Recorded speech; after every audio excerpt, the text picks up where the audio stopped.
the rest of the story. One autumn in another century, there was no room at the inn. That is, there was no room at the Central Hotel. And that was bad news for Sam Hill. Sam was a paint salesman from Beloit, Wisconsin. He was a passer-through in Boscobel, Wisconsin. Hotel owner John Church said he was sorry, but it was a busy season. There was likely no place in town that Sam could stay. Sam said okay, he figured he'd just move on. But then the innkeeper said, wait just a minute, there was another traveling salesman staying at the Central, a regular customer named John Nicholson. Just maybe, just this once, John might not mind sharing his room with a colleague in need. So Sam Hill was taken up to room 19. The hotel man introduced the two salesmen. They shook hands. Sam's predicament was explained. John said fine, Sam could stay with him that night. Fortunately, there were two beds. Neither fellow would bother the other. The innkeeper left, and that might have been that, except for the rest of the story. Sam Hill lay down on his bed, hands behind his head. Twilight gently spilled into the room.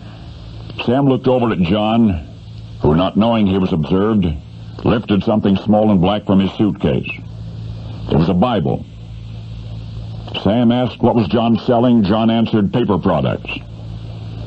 Sam asked what was John doing with the Bible, and John answered that he was a Christian. He always kept his Bible close by.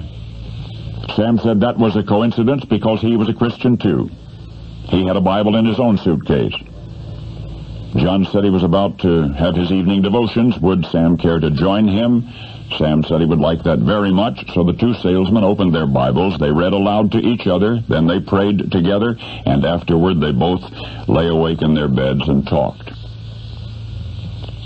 Darkness had fallen.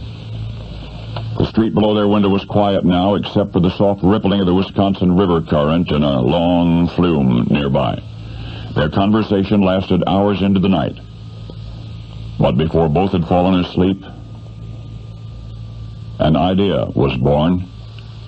How wonderful, they had both remarked, was the comfort of their Christian fellowship in the midst of lonely travel. And they grew determined somehow to extend this same comfort to travelers everywhere. A few months later, John and Sam met a man named Bill Knight from John's hometown, Janesville, and the three of them agreed. All three knelt together in prayer, committing themselves to the establishment of an association for Christian traveling men. They would name their new association after a man who had led small numbers against impossible odds to victory.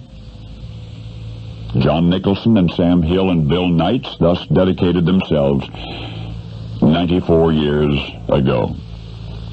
The organization they founded is thriving still, supplying a transient world with the Word of God, distributing 1 million Bibles every 15 days through 85,000 workers in 134 countries. Oh, yes, you've seen their Bibles in hotel rooms and in hospitals, in schools, in military installations, in prisons also. Now you've relived that night in the fall of '98 when Sam and John got together because there was no room in the inn, and they then and there ignited the spark that became the flame called the Gideons. And now you know the rest